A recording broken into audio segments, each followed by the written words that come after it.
Coming up on 5 Minute News. Russia targets Ukraine's capital as Western leaders meet in Europe. Female leaders call on Congress to protect abortion rights. And Norway's Prime Minister mourns victims of Oslo shootings. It's Monday, June 27. I'm Anthony Davis. Russia fired long-range missiles towards Kiev early on Sunday, an apparent Kremlin show of force as Western leaders met in Europe to strengthen their military and economic support of Ukraine.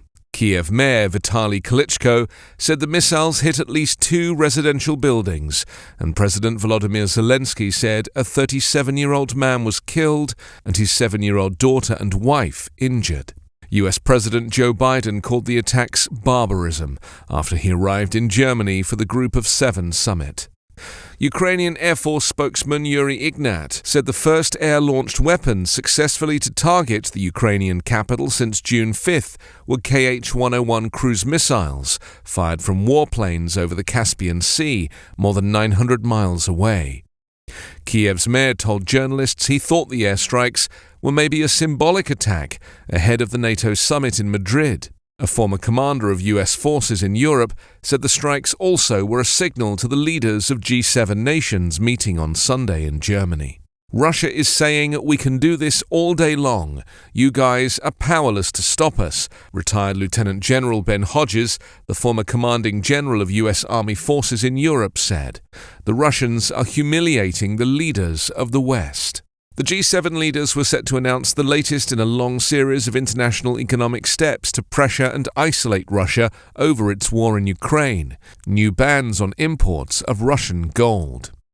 Zelensky, speaking in his nightly video address, appealed to the G7 leaders for more help, saying stopping Russian aggression is possible only if we get everything we ask for and in the time we need it: weapons, financial support, and sanctions against Russia.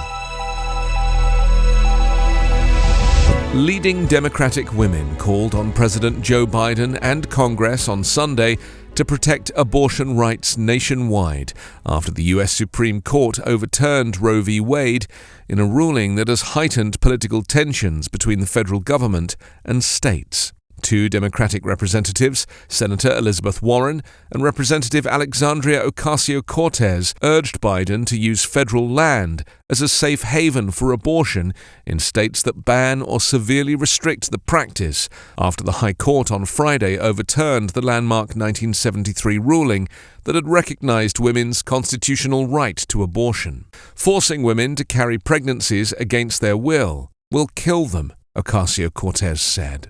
Georgia Democratic gubernatorial candidate Stacey Abrams urged Democrats in Congress to codify Roe v. Wade into law by casting aside the U.S. Senate filibuster rule that enabled Republicans to block such an effort last month. "I would reject the notion that this is the will of the people," she said in an interview.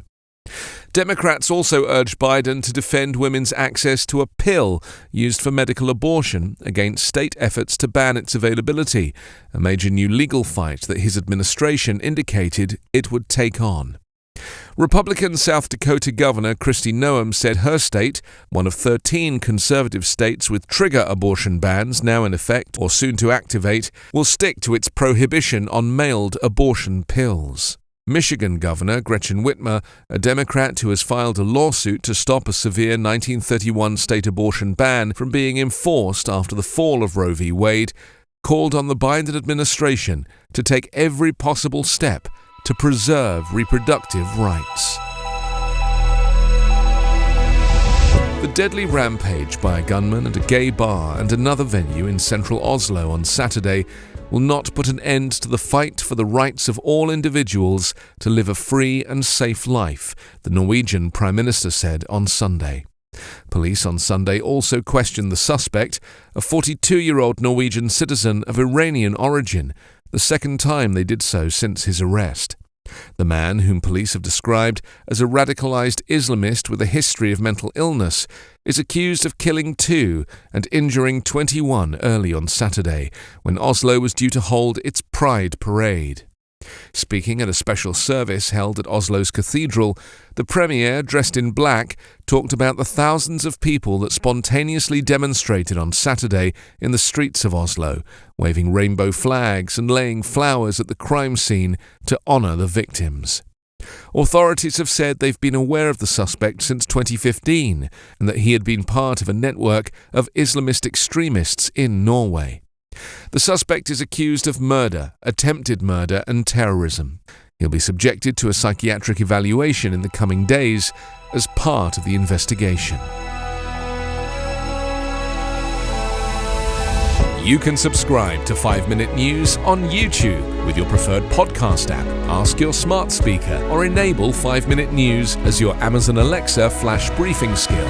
Subscribe, rate and review online at 5minute.news. 5 Minute News is an Evergreen podcast covering politics, inequality, health and climate, delivering independent, unbiased and essential world news daily.